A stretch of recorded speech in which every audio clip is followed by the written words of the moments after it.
Hey guys, welcome to my channel. Hope you guys are all doing well. So first I'm going to read you this article about Adam Montgomery. He is Harmony Montgomery's father. It's from back in 2014 when he was charged with shooting somebody. So I'm going to read you that article first, and then I'm going to play you a short little clip of Jamison, who is Harmony's younger brother. His adopted parents did an interview with one of the news reporters, so I'm going to play you that clip at the end. So stick around for that too. Okay, so first let's read you this article. As we can see, it's from 2014. It says, and there's a picture of him. It says, man charged with shooting victim in head remains jailed. A New Hampshire man charged with shooting a Haverhill man in the head after he came to the city to buy drugs will remain behind bars as his case proceeds in court. Adam Ace Montgomery, 24, remember now this was from back in 2014, so he was 24 at that time, of Manchester, was ordered held without bail yesterday when a Haverhill District Court judge considered him too much of a danger to the public to released. I guess it should be to be released. It makes it so hard to read sentences when there's, and I know nobody's perfect. You make mistakes, you make, spelling mistakes, you forget words. I get it. But when you're trying to read it, it makes it so hard to read when there's like a word missing or the wrong word, and it makes the reader sound like an idiot. But okay. Montgomery has been held at the Middleton House of Correction since his arraignment March 5th on charges of armed robbery and armed assault to murder in connection with the incident, which happened the night of January 24th on Cedar Street in the Acre neighborhood. He was also charged with carrying a firearm without a license and discharging a firearm within 500 feet of a building. Judge Stephen Abney, who ordered Montgomery held yesterday at the request of Assistant District Attorney John DiPaolo, scheduled a pretrial hearing for April 16th. On the night of the incident, police were called to the intersection of Cedar Street and 8th Avenue on a report of a disturbance and a shooting. Police said they found Robert Jacobs, who had been shot in the left side of his chin. The bullet exited his left temple area, police said. Jacobs was taken to Lawrence General Hospital and then transferred to Beth Israel Hospital in Boston, where he was expected to make a full recovery, police said. Police later charged a third man, Cameron Vitalone, or maybe it's a Vitaloni, 22, with shooting Montgomery in the arm. The two shootings took place within minutes of each other and with the same gun, a .38 caliber Taurus revolver that police said they found on the sidewalk on 8th Avenue. State police seized the gun and said it held 2 empty shells. Police said the shootings were the result of a drug deal gone bad. Vitalone is the brother of Jacobs. Police charged Vitalone with armed assault with intent to murder, assault and battery with a dangerous weapon, possession of a firearm without a firearms identification card, and discharging a firearm within 500 feet of a dwelling. Vitalone was arraigned on the charges January 30th, where a judge set bail at $50,000 and revoked his bail on a pending Superior Court case in Lawrence on gun charges.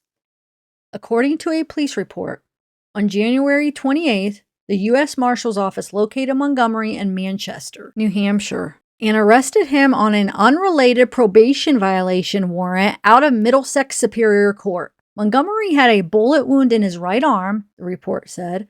Montgomery was transported to Elliott Hospital, where he was interviewed by Haverhill police detectives.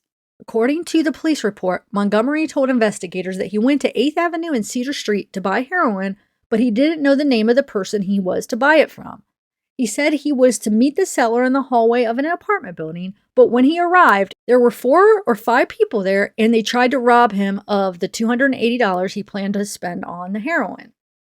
Police said witnesses told them Montgomery had a gun, and as he and Jacobs struggled, it went off, wounding Jacobs. Montgomery told police that he was struck in the back of the head and somehow ended up outside, where he was punched and kicked and then shot. Montgomery told police that he was nearly certain that Jacobs was the person he was to buy drugs from. Okay, so that's the end of that article. So what do you guys think?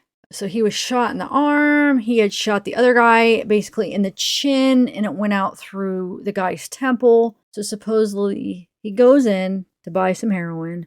They try to rob him. At least that's what his story. They try to rob him. There's a struggle. If he's telling the truth, so how I'm picturing it, he goes in, he's got a gun obviously on him. He goes in to go get some drugs, realizes they're about to rob him or they're trying to rob him. He takes the gun out of wherever he has it, his pocket or his holster or whatever, wherever he keeps his gun, he takes it out And then there's a struggle. They must both have guns, right? Because I'm trying to think that Vitalone too. So maybe it was the Vitalone guy that shot Adam because he got charged too. Okay, so I found another couple articles on this, that incident from 2014. So this is a current article, but they're talking about that incident. And it says, let's see. So they did also charge Montgomery with armed robbery and armed assault to murder in connection with the incident, and also charged with carrying a firearm without a license and discharging a firearm within 500 feet of a building.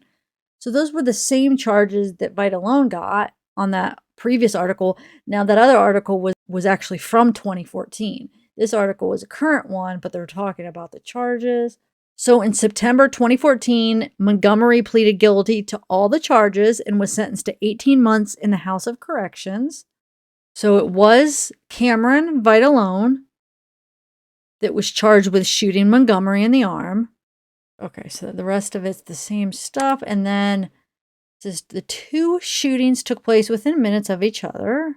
Okay. DePaulo said the person who allegedly shot Jacobs was attacked by some of the people who came pouring out of the house that Jacobs had come out of, including Vitalone.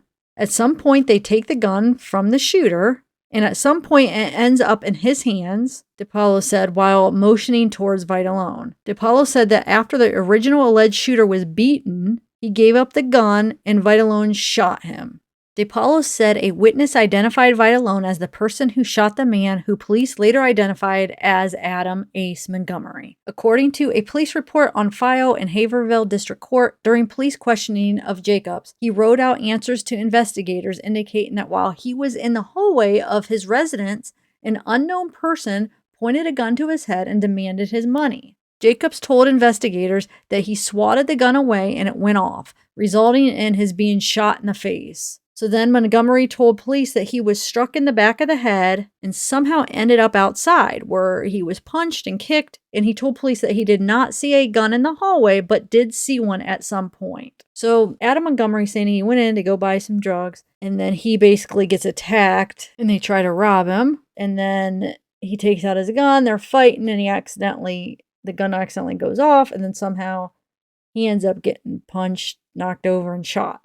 But Jacob's saying that Adam Montgomery goes into the hallway and basically puts a gun to his head, saying, "Give me all your money." Jacob swats it away, it goes off, shoots him in the chin and in the head, and then they get the gun from him, basically knock him down, punch Adam, and then somehow the Paulo guy, whoever that is, gets the gun away from Adam. And they knock Adam down, kick him, and then DePaulo gives Vitalone the gun, and then Vitalone shoots Adam with his own gun. Okay, so that's the story. Two different stories. Who knows who's telling the truth?